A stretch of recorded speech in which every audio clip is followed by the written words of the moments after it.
Donald Trump को Washington में आए सदारत संभाले कोई 2-3 माह हुए हैं, लेकिन रूल्स ऑफ द गेम बहुत तेज़ी से बदलते जा रहे हैं।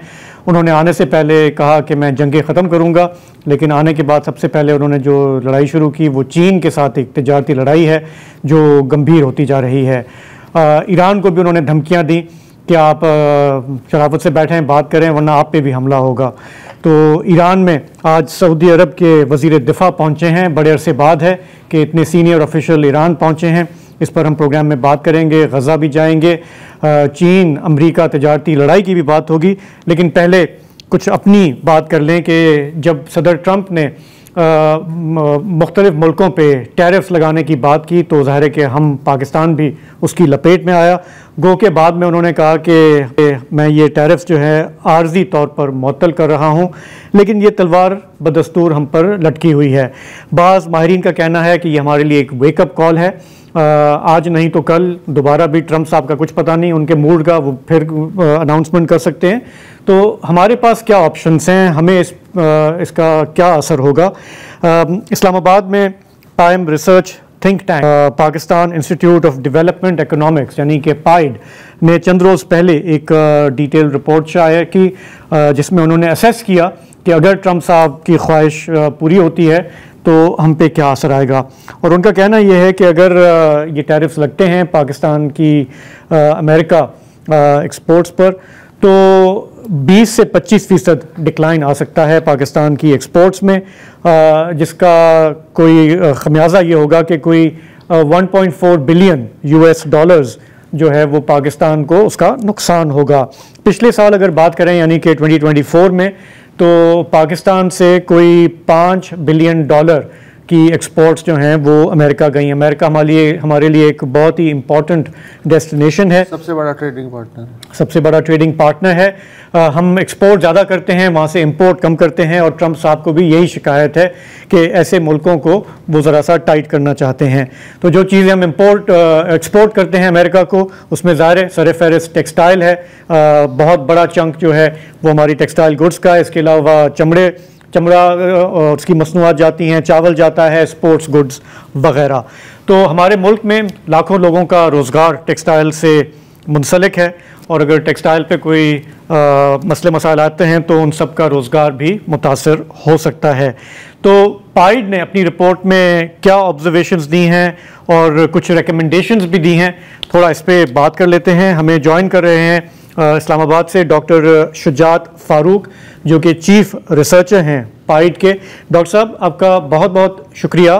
तो अभी हमने देखा कि फ़िलहाल तो ये जो टैरिफ्स थे ये मुअत्तल हो गए, कुछ पता नहीं दोबारा ये हमारे सामने आ जाएं। आपका जो असेसमेंट है उसको आए हुए कई दिन हो गए, गवर्नमेंट के सर्कल से आपको क्या सुनने को मिल रहा है कि ये किस तरह से इसको टैकल करने की सोच पाई जाती है? जी बहुत शुक्रिया जी। देखें, एक्सपोर्ट हमारा एक बड़ा बुनियादी मसला है और गवर्नमेंट के नज़दीक इसकी रियलाइजेशन भी है। अगर अभी आप उड़ान पाकिस्तान देखें तो उसमें ये कहा गया है कि हमें अगले 5-6 साल में एक्सपोर्ट को बड़ा सिग्निफिकेंटली बढ़ाने। बुनियादी मसला क्या है? आप 2001 में चले जाए। 2001 में बांग्लादेश की एक्सपोर्ट हमसे हाफ थी। हम तकरीबन 10 बिलियन डॉलर पे थे, बांग्लादेश 5 पे था, और आज बांग्लादेश 50+ पे चला गया और हम 30-32 पे बैठे हुए हैं। वियतनाम को देखें, वियतनाम तकरीबन 14 बिलियन डॉलर पे था और इस वक्त वियतनाम तकरीबन कोई 415-20 बिलियन डॉलर पे पहुंच गया है। तो देखिए, जो एक्सपोर्ट है ये बेसिकली तो किसी भी कंट्री की जो प्रोडक्टिविटी है उसकी कंपेटिटिवनेस को रिफ्लेक्ट कर रही है। तो ये बड़ा क्लियर है कि पिछले 20-25 साल में हमने इंटरनेशनल मार्केट को लूज किया है। हमारी वो ग्रोथ नहीं थी, और हमने देखे बहुत सी फॉरेन डायरेक्ट इन्वेस्टमेंट ली होगी, गवर्नमेंट ने बहुत से प्रोजेक्ट लगाए होंगे, लेकिन ये प्रोजेक्ट, ये इन्वेस्टमेंट एक्सपोर्ट के अंदर ट्रांसलेट नहीं हुई है। और हम काफी सालों से बड़ी थोड़ी हमारी एक्सपोर्ट बढ़ रही थी। तो इसीलिए देखें, गवर्नमेंट के अंदर भी एक सीरियसनेस है कि हमने अपनी एक्सपोर्ट को बढ़ाना है। और हमारा देखें, जो हम IMF के पास जा रहे हैं उसका भी एक मेन चैलेंज हमारी एक्सपोर्ट कम है, हमारी इंपोर्ट बढ़ रही है, उससे हमारा ट्रेड डेफिसिट है, और उस ट्रेड डेफिसिट के लिए हम कर्ज लेते हैं। दो तरह के डेफिसिट होते हैं, एक ट्रेड डेफिसिट है और फिर एक गवर्नमेंट का डेफिसिट है कि जहां पे हमारा बजट हमारे रेवेन्यू से ज्यादा है। तो देखिए गवर्नमेंट के लेवल पे तो रियलाइजेशन है कि जी कि नंबर 1 बड़ा क्लियर है कि हमने एक्सपोर्ट बढ़ानी है। और अगर आप फाइनेंस मिनिस्टर की स्टेटमेंट देखें तो वो कह रहे हैं कि शायद ये क्राइसिस आपके लिए ब्लेसिंग हो, क्योंकि कौमें हमेशा क्राइसिस में आगे बढ़ती हैं। तो जो हमने देखिए एनालिसिस किया है, जो आप रिपोर्ट कह रहे हैं, हमारी अमेरिका हमारे लिए एक बहुत बड़ी मार्केट है, क्योंकि हमारी तकरीबन जो 17% एक्सपोर्ट हैं वो सिर्फ एक मुल्क को जा रही हैं और वो अमेरिका है। और तकरीबन हम कुछ 5.3 बिलियन डॉलर की हमने एक्सपोर्ट की 2024 में, और वहां से हमने सिर्फ 1.4 बिलियन डॉलर की इंपोर्ट की। तो देखें 3 बिलियन डॉलर हमारा ट्रेड सरप्लस था। और उसके पीछे जाहिर है टैक्सेस थे कि जो हमारी वहां पे एक्सपोर्ट जाती हैं उसके ऊपर उतने टैक्सेस नहीं हैं जो वहां से इंपोर्ट आती हैं। तो और फिर इन इंपोर्ट जो हम एक्सपोर्ट कर रहे हैं उसमें टेक्सटाइल एक बड़ा मेजर एरिया है, क्योंकि हमारी 80% जो एक्सपोर्ट है वो टेक्सटाइल की है। अब जाहिर है अमेरिका ने इसके ऊपर टैरिफ लगा दिया है, 29% टैरिफ लगाया है। और ये भी मैं आपको बताऊं कि ये कोई टैरिफ का उन्होंने कोई बहुत सोफिस्टिकेटेड फार्मूला नहीं है, क्योंकि ये टैरिफ मुख्तलिफ मुल्कों के ऊपर मुख्तलिफ है। उन्होंने सिर्फ ये देखा है कि आपका डेफिसिट कितना था और उस डेफिसिट का उन्होंने हाफ कर दिया है, तो वो हाफ उन्होंने टैरिफ लगा दी है। अच्छा। मैं आगे जी जी जी जी नहीं प्लीज फरमाइए जी। अब थोड़ा सा मैं आपको अर्ज करूं कि देखें जो कुछ लोग कह रहे हैं कि शायद बांग्लादेश के ऊपर 37% है, इंडिया के ऊपर 26% है, पाकिस्तान के ऊपर 29% है, तो शायद हमारा शेयर इंडिया ले जाएगा। देखें इसमें दो तरह के टैरिफ हैं। एक, जब कंट्रीज वर्ल्ड ट्रेड ऑर्गेनाइजेशंस में गए तो कुछ बेसिक टैरिफ थे कि जहां से बात स्टार्ट हुई। जिस तरह आप देखें पाकिस्तान में जो इंपोर्ट अमेरिका से आती हैं अभी भी उनके ऊपर टैरिफ हैं, क्योंकि जो गरीब मुल्क थे या डेवलपिंग कंट्रीज थे उनके टैरिफ डिसाइड हुआ। डॉक्टर साहब मैं आपसे जानना ये चाह रहा हूं एज अ कॉमन मैन कि अगर 90 दिन के बाद ट्रंप साहब कहते हैं कि नहीं भाई साहब ये 29% तो आपको हर सूरत में देने पड़ेंगे, तो मुझे ये बताइए कि पाकिस्तान में इस वक्त बेरोजगारी की शरह क्या है और उसके नतीजे में मजीद कितने लोग बेरोजगार हो सकते हैं इन सेक्टर्स में? जी जी जी मैं आपके सवाल पे आ जाता हूं। देखिए ये जो 29% टैरिफ है जो हमने एनालिसिस किया है, इससे तकरीबन जो अमेरिकन डिमांड है वो तकरीबन 30% हमारी एक्सपोर्ट की कम होगी। अब जाहिर है जब हम एक्सपोर्ट कम करेंगे तो जो हमारा रिस्क हमने कैलकुलेट किया है वो तकरीबन 5 लाख जॉब, जो कि बड़ी टेक्सटाइल मिल्स हैं लाइक इंटरलूप है, निशात है, कुछ हम सर्जिकल आइटम्स भेज रहे हैं, कुछ बासमती राइस है, ये सारी तकरीबन 0.5 मिलियन जॉब्स हमारी 5 लाख जी जी 5 लाख। और इसके साथ तकरीबन जो एस्टिमेटेड है वो तकरीबन हमें कोई 1.5 बिलियन डॉलर का एक्सपोर्ट लॉस हो सकता है।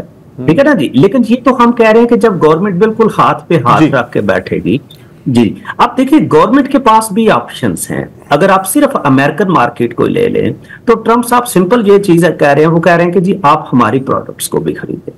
तो देखिए हमारे पास ये चॉइस है, हम बहुत सा रॉ मटेरियल बाकी मुल्कों से ले रहे हैं। तो पाकिस्तान के पास क्वेश्चन है कि एक अच्छा गेस्चर देने के लिए आप अमेरिका से ये चीजें खरीदना शुरू कर दें, जिस तरह ऑयल है, आपकी कॉटन है, कॉटन इस वक्त हम इंपोर्ट कर रहे हैं, सोयाबीन ऑयल है, आप देखें गंदम शायद इस साल हमें इंपोर्ट करनी पड़े तो आप अमेरिका से गंदम ले लें। तो एक तो ये हो सकता है कि बहुत सारा रॉ मटेरियल या ऐसी कमोडिटीज जो आप बाकी मुल्कों से ले रहे हैं वो आप अमेरिका से लेना शुरू करते हैं। तो ये एक आपके लिए क्वेश्चन है कि जैसे लेट से अगर हम उनसे कोई 1 बिलियन डॉलर 1.5 बिलियन डॉलर की ज्यादा वो करेंगे, इंपोर्ट करना शुरू करेंगे, तो वो भी आपको लीवरेज देंगे। लेकिन ये शॉर्ट टर्म मेजर्स हैं कि जो अपनी डिप्लोमेटिक एंगेजमेंट के थ्रू, जाहिर है अमेरिका के साथ आपको पता है हमारे बड़े लॉन्ग स्ट्रेटेजिक रिलेशंस हैं, तो ये उससे आपको कुशन मिल जाएगा। लेकिन जो मैंने आपको बहुत स्टार्ट में पहले बात की थी कि ये शायद हमारी एक्सपोर्ट का हल नहीं है, हमें और भी कुछ मेजर्स लेने हैं। और वो मेजर्स ये हैं, हमारी एक्सपोर्ट सिर्फ 4 से 5 कमोडिटीज के ऊपर है आज आके हम कहते हैं कि हमारे पास राइस है, कॉटन है, 4-5 प्रोडक्ट्स हैं और 4-5 मुल्क हैं। आप देखें ना, हमारी 17% एक्सपोर्ट सिर्फ एक मुल्क को जा रही, आपकी अफ्रीका में शायद पूरे अफ्रीका में 17% नहीं जा रही, ईस्ट एशिया में नहीं जा रही। ये वो बड़ी बड़ी मार्केट्स हैं। रशिया को आप देखें कि जहां पे आपको बड़ा लॉन्ग टर्म में सोचना है कि अगर इस तरह के रिस्क आए तो उसको आपने मैनेज करना। डॉक्टर साहब, कई सालों से लोग, रिहाइयों से लोग कह रहे हैं कि अपने सारे don't put all your eggs in one basket, यहाँ पर यही है। यकीनन हमें एक्सपोर्ट डाइवर्सिफिकेशन की भी ज़रूरत है और हमें एक्सपोर्ट मार्केट्स को भी डाइवर्सिफाई करने की ज़रूरत है, लेकिन हुकूमत की जो बात हुई वो अपनी जगह। प्राइवेट सेक्टर, यहाँ पर मैं अब टेक्सटाइल्स पर फोकस कर रहा हूँ, उनको भी तो थोड़ी सी फ्लेक्सिबिलिटी और स्ट्रेटजी दिखानी होगी ना अपनी, क्योंकि अभी मेरी बात हो रही थी एक टेक्सटाइल मिल के ओनर से जो इस वक्त अमेरिका में है फॉर अ टेक्सटाइल कॉन्फ्रेंस, और वो कह रहे हैं कि यार शोर बहुत है, इस वक्त किसी को चीज़ों की समझ नहीं आ रही, we have to wait for the dust to settle. लेकिन एक चैलेंज भी सामने है और एक अपॉर्चुनिटी भी सामने है। चैलेंज ये है कि क्योंकि चाइना पर टैरिफ्स लगे हैं तो हो सकता है कि चीन अब अपनी टेक्सटाइल्स को यूरोप में डंप करे, which is a threat to us. Opportunity ये है कि होंडुरस, मेक्सिको, ऐसे जो ममालिक हैं जो अमेरिका के ऑर्बिट में हैं और जो दबाव में अब चाहेंगे कि हम चाइना से अपनी इंपोर्ट्स कम करें, वो उनको अप्रोच कर रहे हैं कि आप हमें बताएं कि आप हमें क्या सप्लाई कर सकते हैं। तो ये वो आपकी बात हुई कि मार्केट्स को थोड़ा डाइवर्सिफाई किया जाए, लेकिन खतरा यहां पर, मैं आपकी राय इस पे जानना चाह रहा हूं कि हस्बे मामूल हमारी जितनी भी इंडस्ट्रीज होती हैं वो हमेशा हुकूमत की तरफ देखती हैं कि जी नहीं, आप अब हमें कोई रिबेट दें, हमें कोई रियायत दें, हमें कोई प्रोटेक्शन दें, सब्सिडी दें। इस वक्त इस तरह की सोच प्राइवेट सेक्टर से कितनी खतरनाक साबित हो सकती है? देखिए, ये हमने बहुत पहले कुछ गवर्नमेंट की तरफ से भी ये सब्सिडीज का, रेंट सीकिंग का कल्चर क्रिएट किया गया। जिस तरह पावर सेक्टर में देखें, मैं उसकी एक मिसाल आपको देता हूं कि पावर सेक्टर में इस वक्त हमारे जो एनुअल लॉसेज हैं वो तकरीबन 476 अरब है, और जो सब्सिडीज हम दे रहे हैं वो तकरीबन 900 अरब से भी ज्यादा है। यानी एक तरफ हम कहते हैं कि हमारा एक सिग्निफिकेंट बजट लॉसेस को कवर करने में जा रहा है, लेकिन दूसरी तरफ हम सब्सिडीज दे रहे हैं, और ये सब्सिडीज हैं जिन्होंने हमारी एक्सपोर्ट को हैम्पर किया है, क्योंकि हमारा बिजनेसमैन वो कंपीट करने की तरफ नहीं गया है।